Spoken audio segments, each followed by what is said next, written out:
Good evening, everybody. This is the Ballard Stream Book Club. Our guest speaker today is Nev Marsh, and she's going to be speaking about her latest book, The Spanish Diplomat's Secret. She is in a car, so she is traveling, so I will be sharing the screen whenever possible. Okay, so let me start my video. Okay, we'll start this again.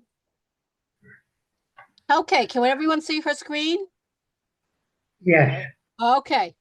So Nev is going to be talking, and I will try to advance the slides at the appropriate time. Got it. Perfect. So I should start.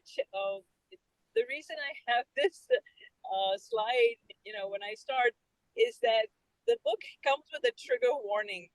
If you've ever, I don't know, had a near drowning experience or something like that, read this book with caution, because it has a few descriptions that can be a little troublesome. And it helps if you go in knowing that. So I'm hoping that at least a few of you have read the book. I'm going to try to avoid spoilers. So if you haven't, that's okay.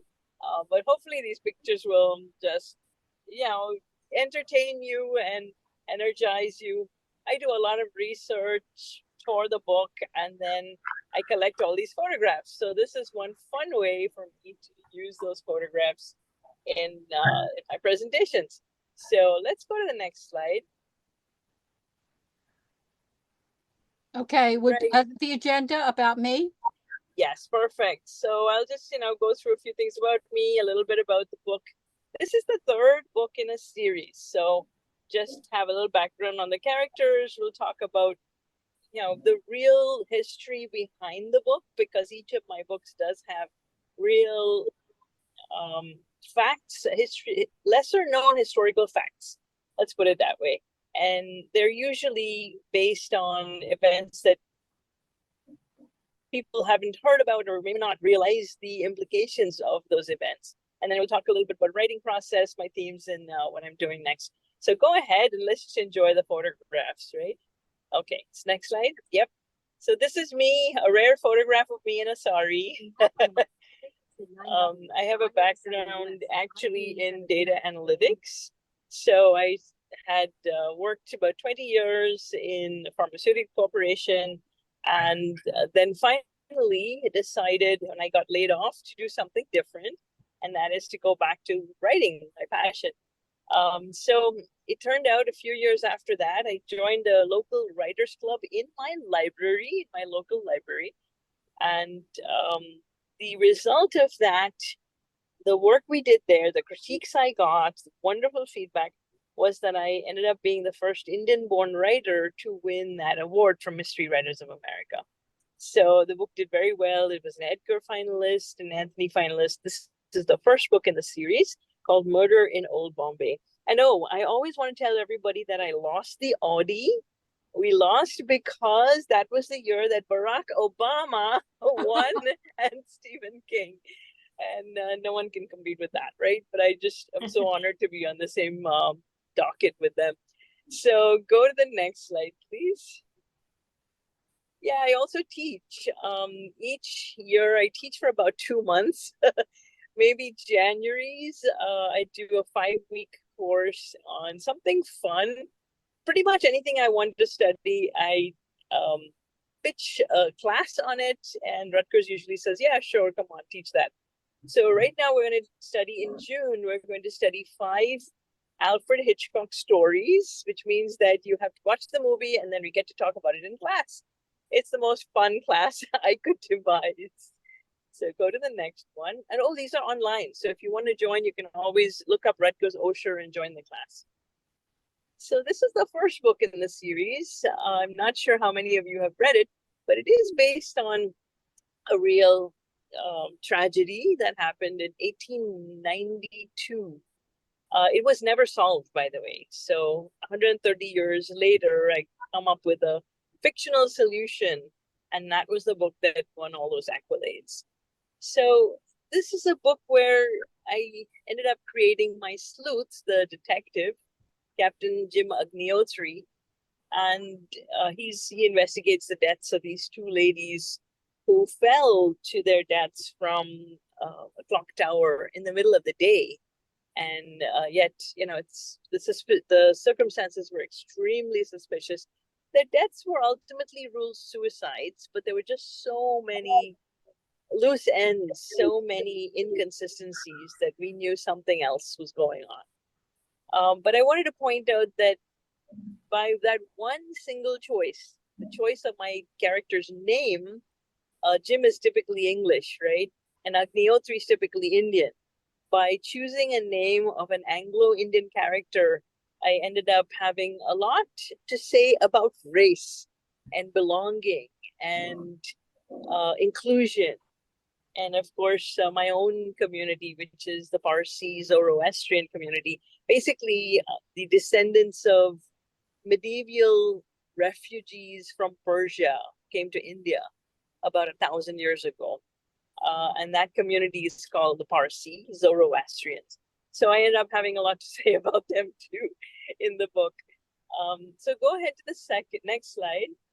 Yeah, this is the sequel, which ended up being from Diana's perspective. She's the love interest in the first book, and in the second book, we have her husband, who's a detective, going off to work as they do and not coming back.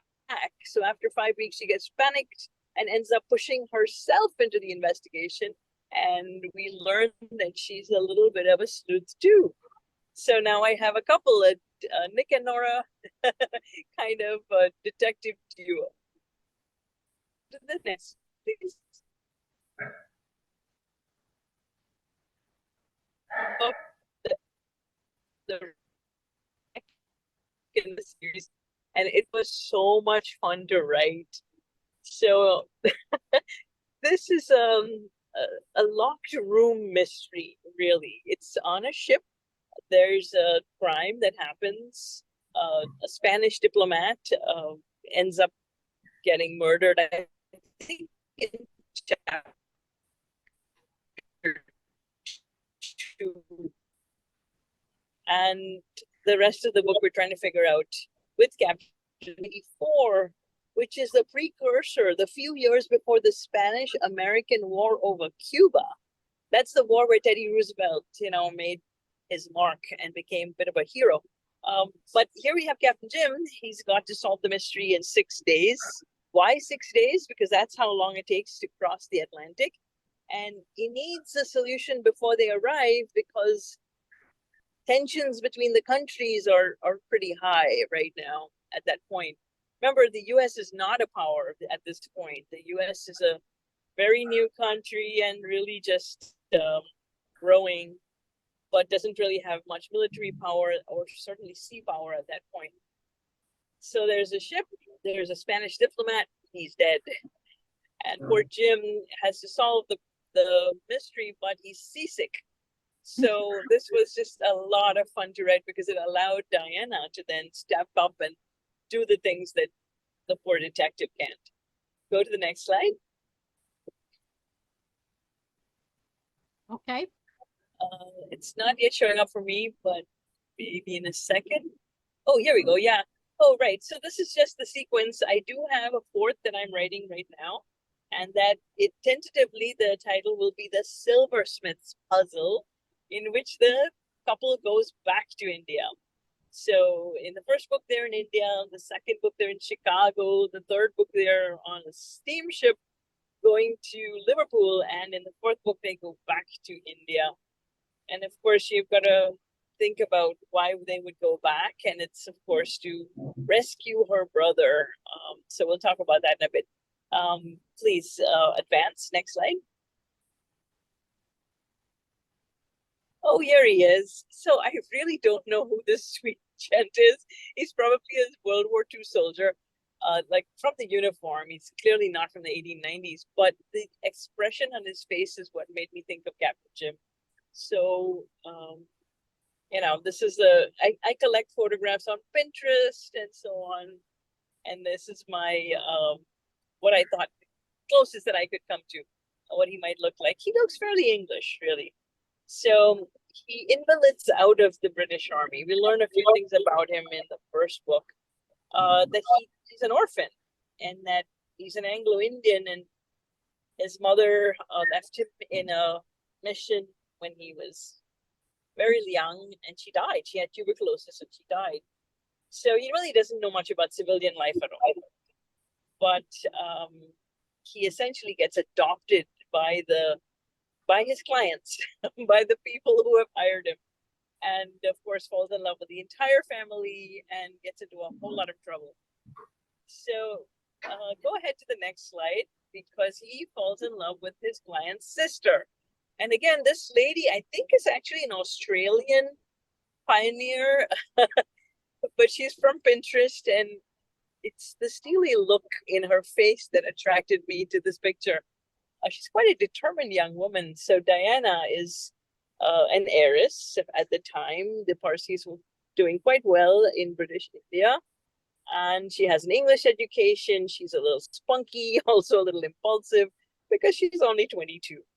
And he's, of course, about 30, 31. So he's going to be much more mature and systematic. But she was also very intelligent and has these leaps of insight.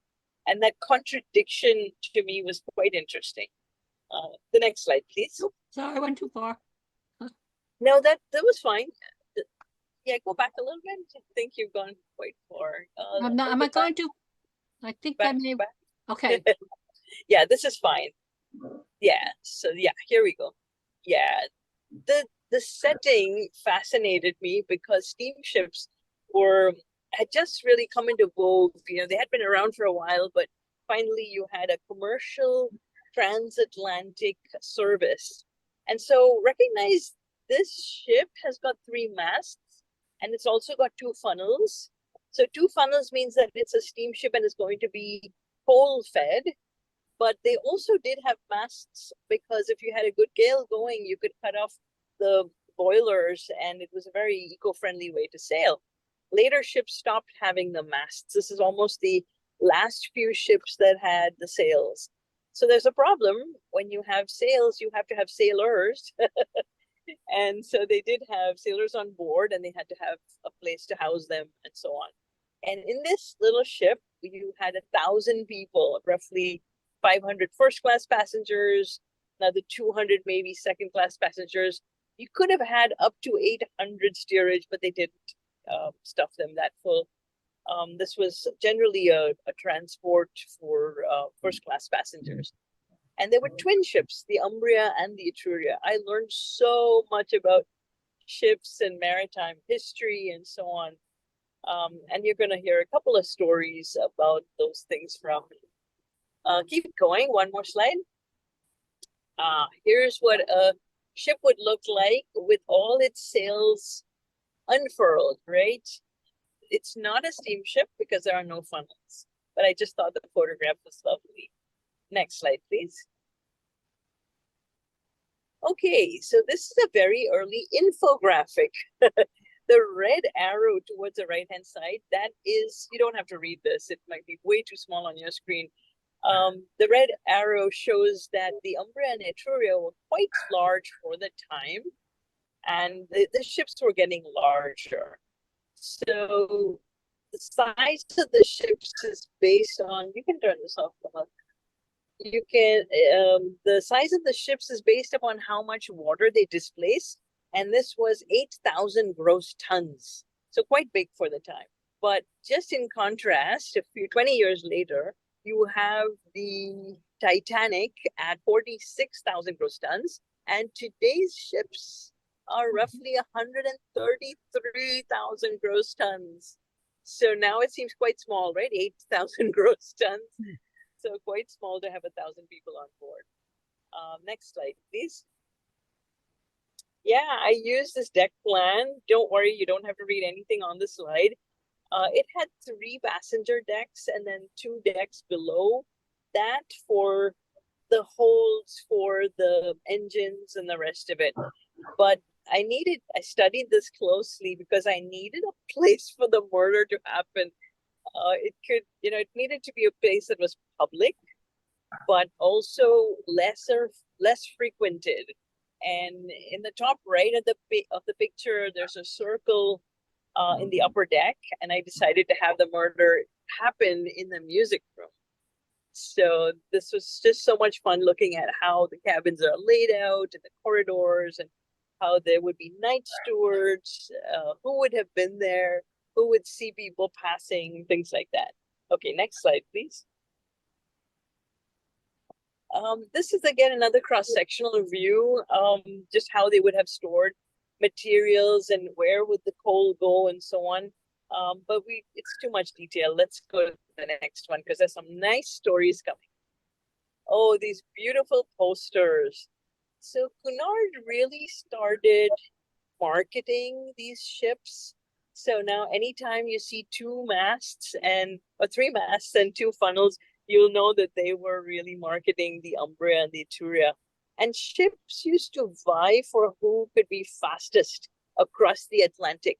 And so if you left Liverpool and you got to New York in, say, 6 days or 6.5 days, then that ship would win the blue ribbon. And it was a great honor to win the blue ribbon. These were basically floating luxury restaurants and hotels. They were simply magnificent. All the furnishings were top class. And I just love these pictures. So next slide, please. Yeah, so just think about it. This is an actual photograph from the time. It's the Chusan on the Bay of Bengal in December of 1890. But I wanted you to see what they were really like, not so spiffy, right? So for all the luxury we're talking about, this looks kind of grungy to me now, doesn't it? Compared to today's massive steamships. So this is an actual photograph from the time of a covered deck. They would have promenades or walk up and down. And if it was very hot, they would even sleep on those deck chairs on the deck. So next slide, please. Yeah, okay. Couple of things here. This is a ship just getting ready to go.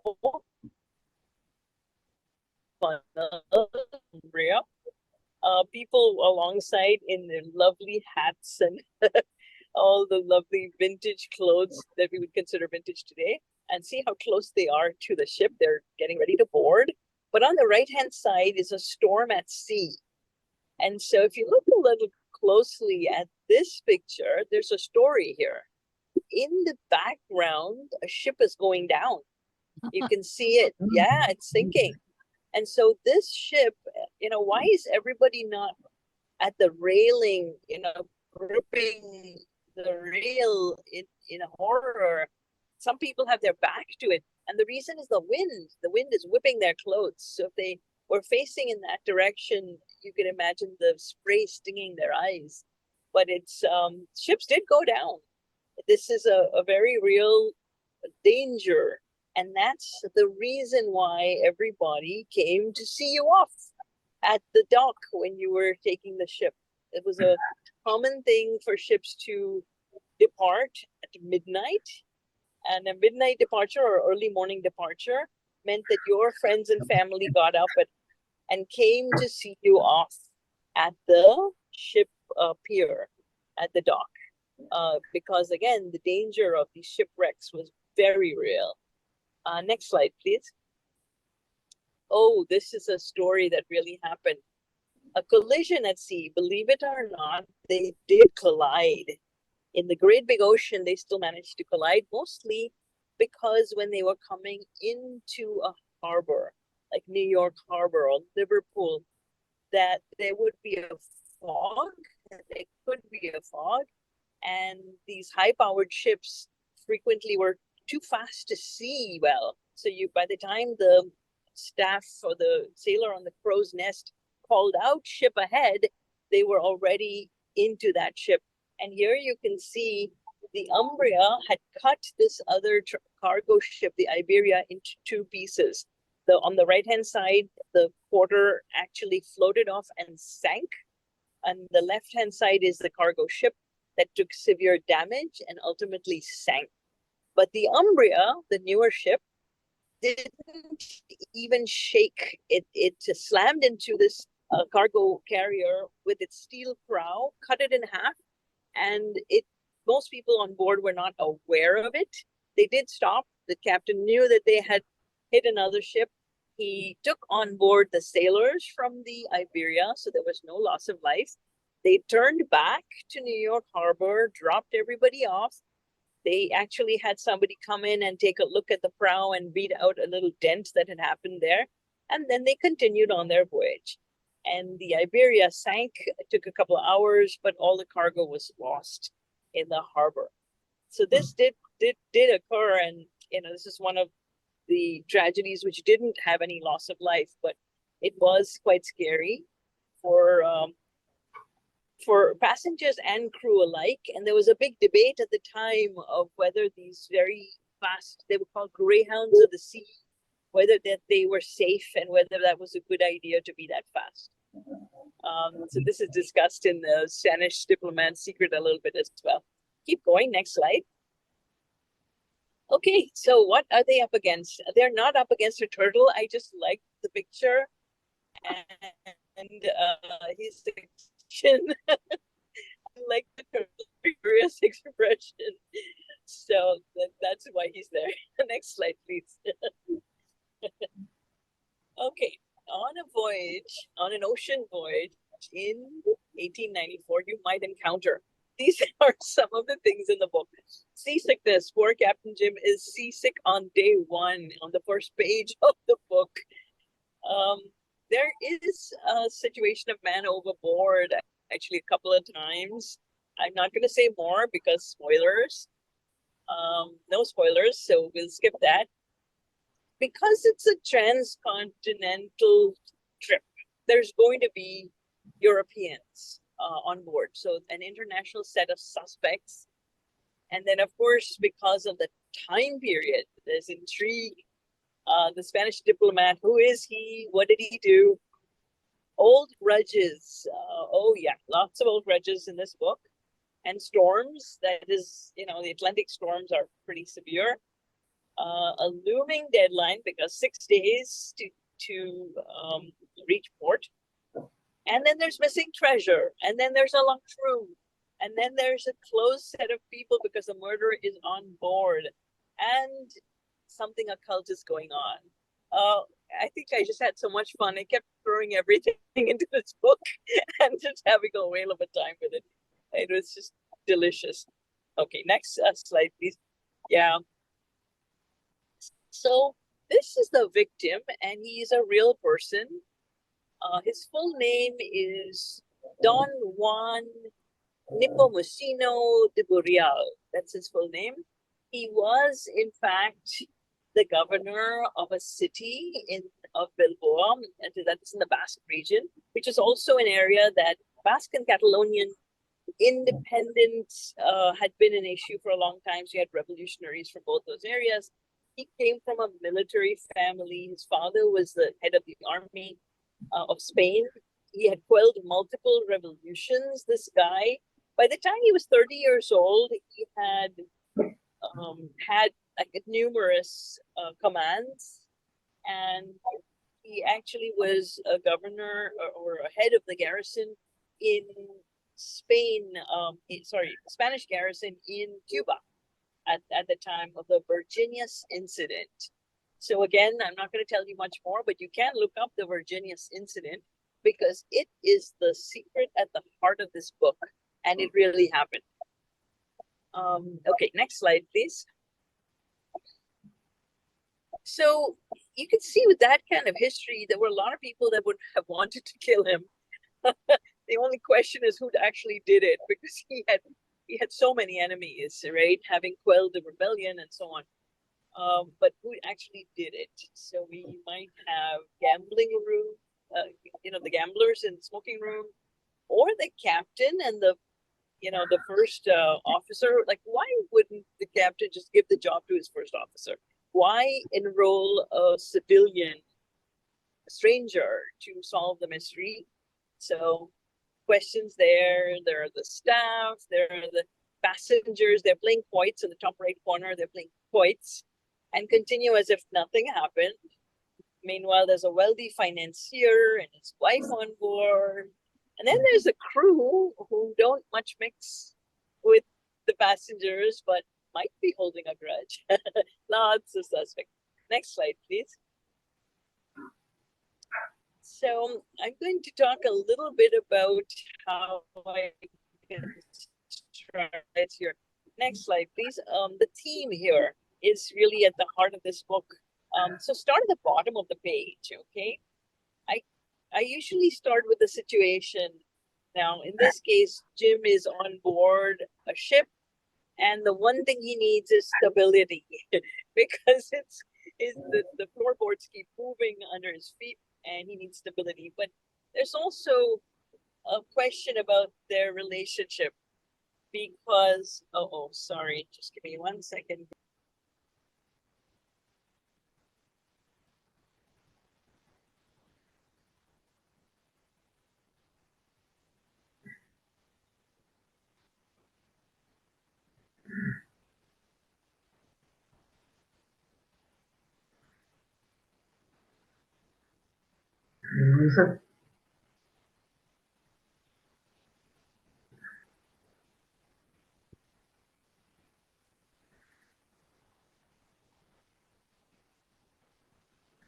Sorry, I'm back. Yep. I got an interruption, and I did think this might happen as we drive. Yeah, so each book also has the story of the couple's relationship. So romances typically end when the couple gets together. My books actually started when the couple get together, and then the ongoing difficulties in their relationship and how they meet different challenges is part of the journey that we take with these characters. So I start with the narrator. In this case, it's Jim. In a couple of the books, like Peril, it's actually Diana, but whoever the narrator is, I start with what they want. And then I layer on the story. So in this case, Jim and Diana are kind of learning to be together, and she's keeping secrets from him. He's keeping secrets from her. Not terrible secrets, but things that they feel awkward about. So we're going to see some of that, how it plays out. And then you have a very real problem right in front of them. So in this case, a killer has murdered the Spanish diplomat. And finally, the outermost circle is what's happening in the world at that time.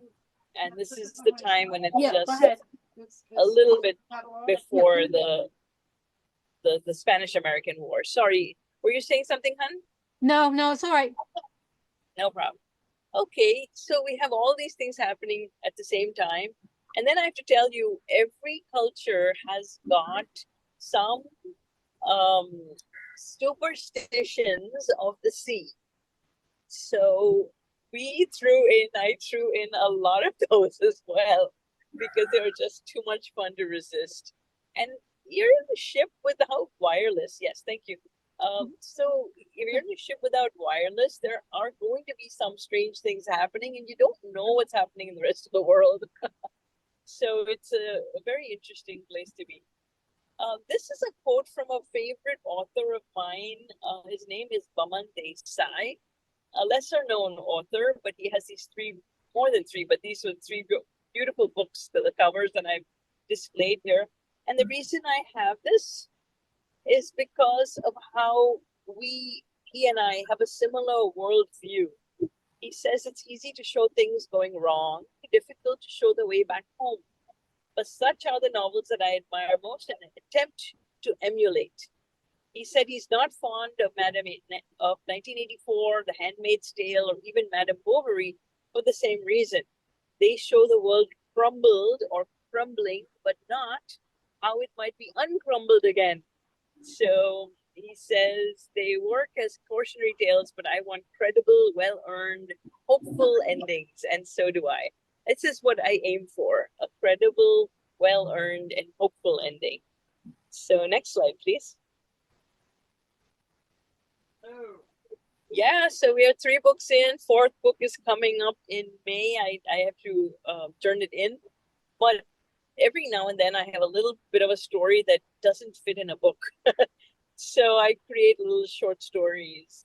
One just came out in an anthology, and it's called Arsenic and the Shepherd. And it's coming out in Malice Domestic's anthology in the US as well. So that's the first short story. And then in between the latest two books, book 3 and book 4, I actually have a short story called Disgraceful Embrace. And that is coming out in, I think, November of this year. I think it will be on Amazon, but if you join my newsletter at nevmarsh.com, I'll show you how in a second, then you will know how to get it for free. So next slide, please. Yeah, so each of my novels does have a little Easter egg because you learn a little bit about India, about the Zoroastrian religion, about Parsi culture, about antique customs that even my peers have forgotten. And so this next one, this fourth book, which I'm writing right now, has the couple going back to India. And remember that when they got married, it was a big taboo. You know, Diana was not supposed to marry outside her community, and she chose him. And so there's a whole bunch of shenanigans over that. So why would they go back into that mess? They have to go back because her brother Adi is in trouble. And Adi is based on a real world character, Ardeshir Godrej, who was the founder of a whole enterprise. That conglomerate today is an enormous group in India called the Godrej Foundation. But anyway, I followed this gentleman's life story because I'm so impressed with him. And so this book does follow the path of his first failed business, Adi's first failed business. And then book 5, I think I have a general idea that it is coming. You know, I'll be writing it next year, of course. But it is. I've already started figuring out what needs to happen. So this is how I work. Next slide, please. And I think we're almost at the end. Yes, we are at the end here. If you'd like to hear what I'm up to, things that I'm doing, maybe a little bit of those short stories that I can't fit into the book, then I would invite you to visit my website at nevmarsh.com. And right there's a sign up for my newsletter, or you could just send me a short note on email because there's a spot to do that as well. And I send out these newsletters once a month. They're just recommendations of TV series and movies and books, and something about where I might be appearing next, something, that's going on. And I think that's it for me. So thank you. Let's put this back one. Thank you for sharing that with us. So, you are very busy. You are writing. Oh yeah. Very quickly. How do you do that? Oh yes. So let me put this back on. Yeah. Oh, I write constantly. And occasionally I have these ideas for screenplays, so I jot them down. This is something I want to learn, is to write screenplays. I don't teach a whole lot. I only teach 2 months in the year, January and June. Sometimes I'll do in November or September, but usually it's just January and June. And I carry my diary. I have this little diary with me. I'll take it upstairs with me. I'll take it to the bathroom with me because I honestly, if I have this sense of an idea, I want to jot it down and not lose it. And then I tend to grab them when I have to write an article or a short story, or occasionally. I'm looking at this gorgeous bangle that I'm wearing now. Can you see this gorgeous bangle? I'll put it up in the light.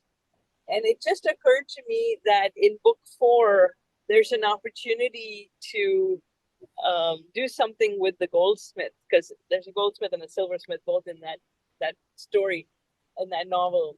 And now I definitely am going to work that into the novel. So the ideas come from anywhere, but it's about not letting go of them, I think everybody has ideas. I think we just don't listen to them most of the time.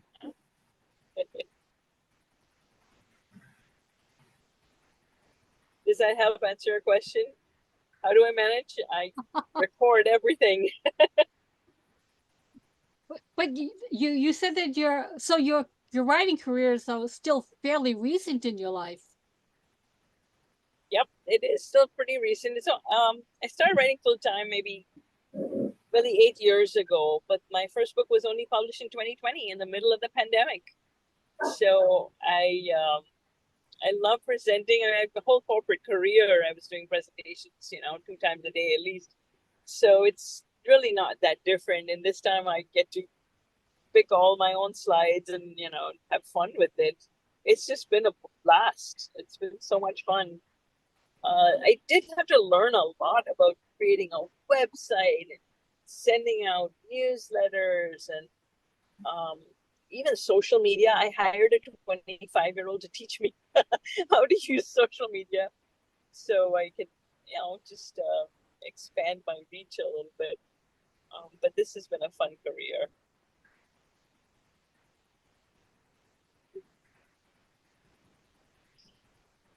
Other questions? Well, today we had an interesting situation where a tugboat wasn't present and a large barge, I guess I'll call it, went into a bridge. The Yeah. bridge Oh, went yeah. down in Maryland. Oh, terrible. And I heard about that. Yeah.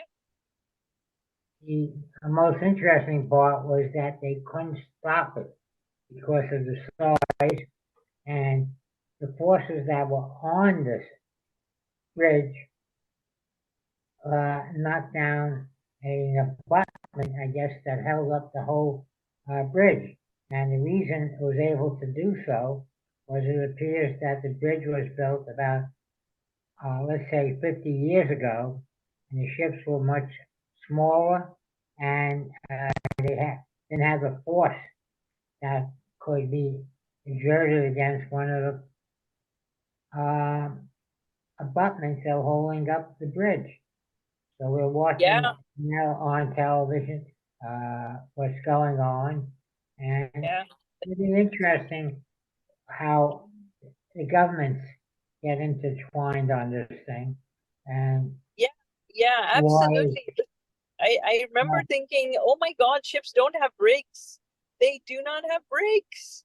They can reverse engines, but it takes actually quite a while for the momentum of that ship, especially a fully loaded cargo vessel, is very heavy and therefore has tremendous momentum.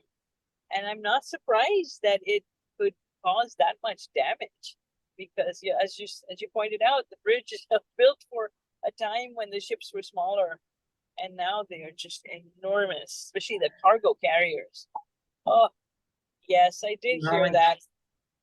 the moment they lost the power, they had no way of retarding the ship. So Correct?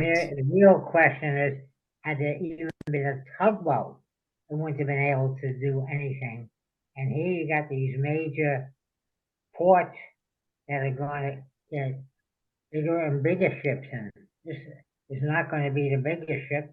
And about a year or two ago, we had the Suez Canal blocked, Yes. and they Yes, had a, exactly. Yeah.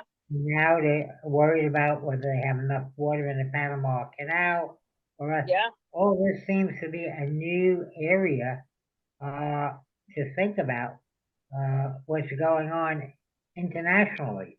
And what I was Including, interested was huh? where did they hide the gold on your ship and how did they transport it? Because you never really discussed how the gold was transported and where. Yet you talked about some small diamonds that would have been inconsequential for your story, and yet there was a lot of gold there because it was going to support a revolution. Uh, Yes, yes, you had a lot yes. of good ideas there that you left us hanging in the air. Okay. When we finish, we don't know where the gold is, and we There don't is, know how it's being yeah, transported, and who knew about it. And uh, between nations now, they don't transport gold. They leave it in, I think, downtown New York, and everybody just does it by the internet. And now we have another real interesting question. Russia wants their money back. We want to charge them, but we can't take their gold because that would interrupt all of the international commerce. And there you went into Frederick the Great and the Prussian Right. war and Yeah. France, and he kept on leaving us. Oh yeah. So there's interesting events, right? Like this during the time of the gold, for example, the gold standard, right? The actual gold itself was a currency. Now, of course, it's entirely different. It's entirely dependent upon the governments to issue as much or as little currency as they want. And that's why you know enormous amounts of gold anymore. But at that time, I did originally write the whole story with the chest, the missing treasure being gold. And I realized that for the amount that I was thinking that would be, needed to finance a revolution, that would be way too heavy to have in a chest. So we changed that around to be diamonds, which was another form of transportable treasure, right? Transportable assets. Most people don't realize that, in the course of history, a few individuals have actually propped up entire countries. And if it wasn't for the Rothschilds, France would be a suburb of Germany. They entirely financed, the countries for a while. For example, the Suez Canal. Most people don't realize that essentially English banks funded the entire construction of it, and ultimately were charging Egypt such an arm and a leg that Egypt nationalized the Suez Canal and took it away from the Brits. Corporations did have an enormous amount of influence in the course of politics and political histories.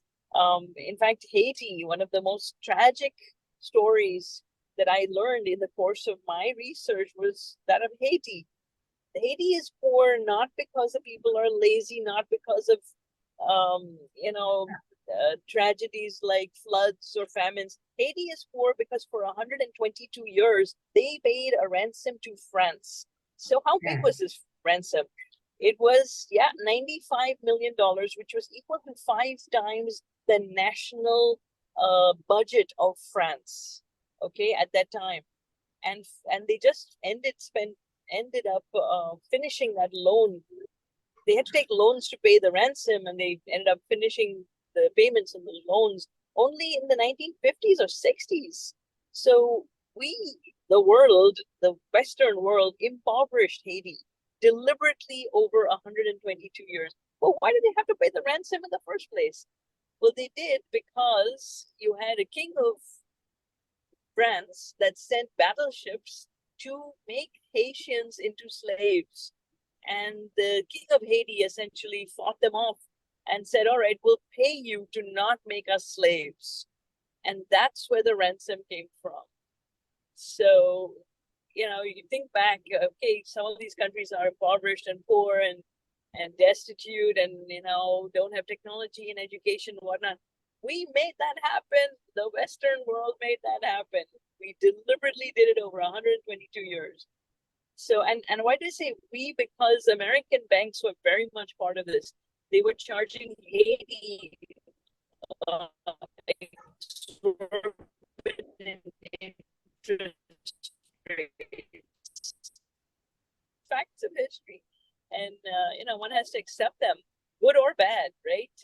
These are tragedies, but they existed. They happened. So I weave them into my stories. And thank you for that. Yes, totally with you on the comments that you just made. Other questions?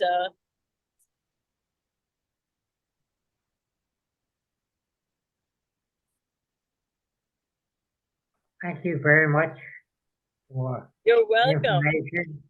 And I'm going to start writing the book on how Frederick the Great caused the American Revolution. Oh, wonderful. Oh my goodness. Actually, the I American just have Revolution to has have been some done time beautifully. before I die to do it.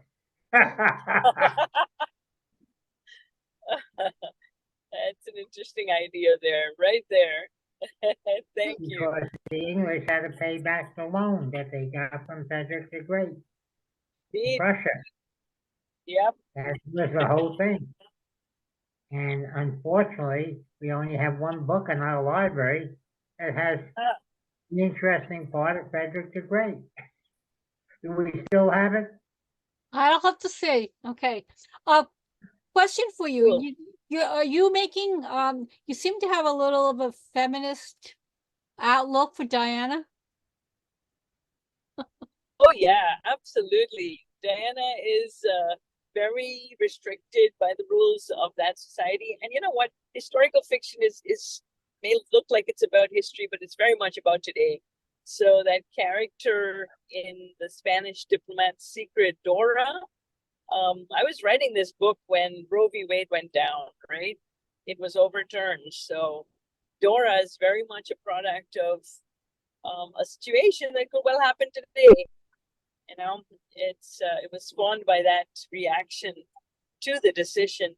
And I think there's a movie called The Holdovers, and in that the teacher says something that I always quote: history is not just recitation of the past. It's not a record of the past. It's an explanation of the present. So this is why I think we're always writing really about today. It may look like we're writing historical stuff, but it's about today's issues because these things are still with us. They're very much still with us. Yeah. Well, you have currently, the Supreme Court has to rule on whether the king has unlimited powers in this country Unlimited to go and powers. kill Yes. anybody. Oh Right in yeah. your book. Oh yeah. This is. I think I'll be moving from historical to to futurism maybe, but yes, it is a big question. I mean, you look at the French Revolution, right? France helped America in its revolution and in sending a lot of funds and support, and as a result, didn't support their own populace, were careless and callous towards their own populace, and end up getting ousted in the most barbaric fashion. One thing leads to another.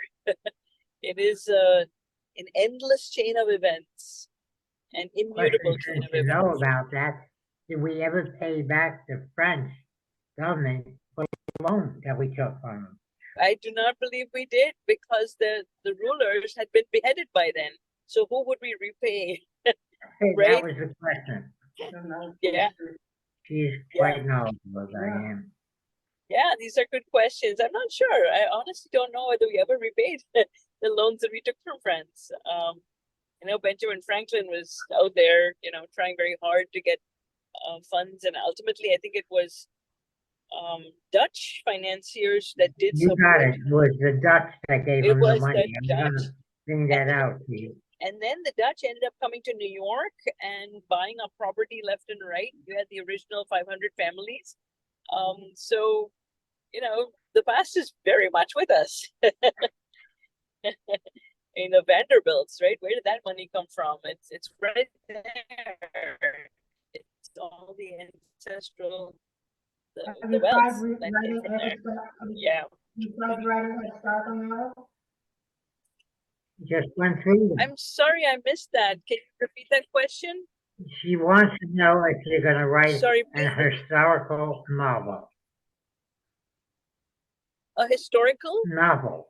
novel. Yeah, I may well. A nonfiction.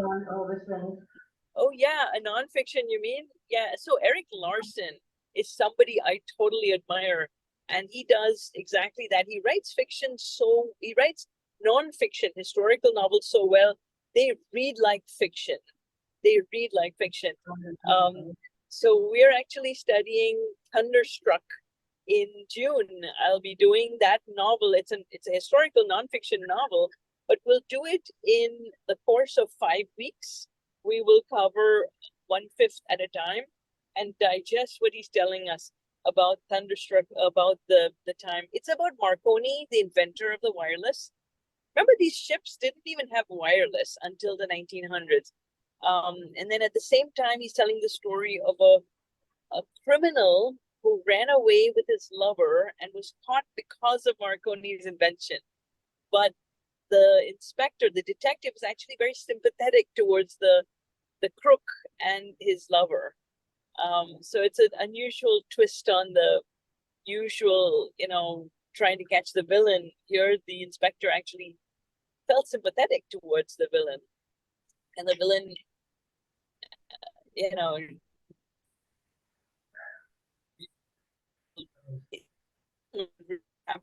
but I'm very curious to see how it's. So these are research for me, but so much fun that I end up teaching them in class. And I admire Eric Larson. So hey, I might attempt that one day. Sure. I think he's a real storyteller. Yes. I think if I thank you. I think if I had to do true history, one of the least known eras is about the Islamic conquest of Persia. And I might want to do an actual true history story novel, a nonfiction novel about the conquest of Persia. That might be an area, because I don't actually have any resources to study it. It's such a little known area that hardly anyone's written about it.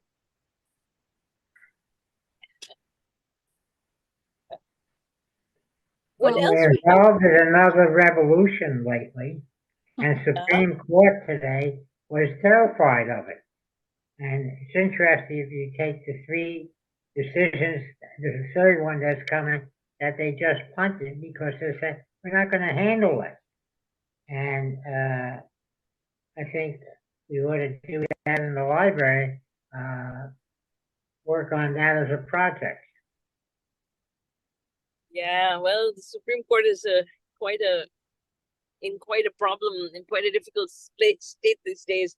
There's a wonderful book by William Rehnquist that talks about the evolution of our laws, things like eminent domain, rules like rulings, and even bail hearings, like how they have evolved, and that the Supreme Court has changed its mind. Essentially, it struck down its own rulings as our understanding of justice changes. Most people think that Supreme Court just upholds the Constitution. It's not true. The Constitution has been amended many, many times, and the Supreme Court reinterprets each time what something means and lays down essentially the precedent for all the lower courts to follow. But it has actually overturned its own decisions, and I found that quite interesting. It's how we think about the law that is changing. How we think about something being fair or not fair, that changes from one decade to another. And I think that's quite interesting. And Rehnquist is actually quite a good writer. You are used to horrible legal language, right? You just talk to somebody and ask them to read a contract, and they're going to turn up their nose. Nobody wants to read legal language, but he's a good writer. And what nobody really knows is that the Stamp Act is still the problem that we have, and that's why the Supreme Court can't get it right. Because the Stamp Act had to be accepted by the public. And in England, they were convoluted over whether they should have had the Stamp Act or not, and they went back and forth. And here we are in the United States with the same problem years later with whether they should have a pill. So what the heck am I going to worry about the Stamp Act for? Right, We don't right. use stamps anymore. We don't, yeah, but it's still on the books, and it probably has all these minor aspects of it that still impact our lives. So something to look into. Thank you. I will. Well, Well, this has been so much fun. Thank you guys. thank you for coming, and thank you, sister, for driving you, because otherwise this would not be happening. That's yes, was, thank you. It's our pleasure. Thank you. She says you're welcome. Yes. And we'll be looking for your next book. I mean, like you are writing at a very quick pace, though. Because It takes me about talked a year and a half. It takes me Yeah. about a year and a half to put out a book. I mean, there are writers that chug them out about one book a year, but historical stuff does take time to research, and then mysteries also. It takes a certain amount of time to make it all logical. I think So, we have to make anyways, I have to call off now. Thank you guys for listening. Such a pleasure to be here. Let's see how it And goes. thank you for reading and supporting my work here. Yeah. Let's Thank see, we have to you. left Okay. come around. Take care. Thank you guys. Bye Okay. now. Bye bye. Bye bye. I'll turn Okay. around. Good evening.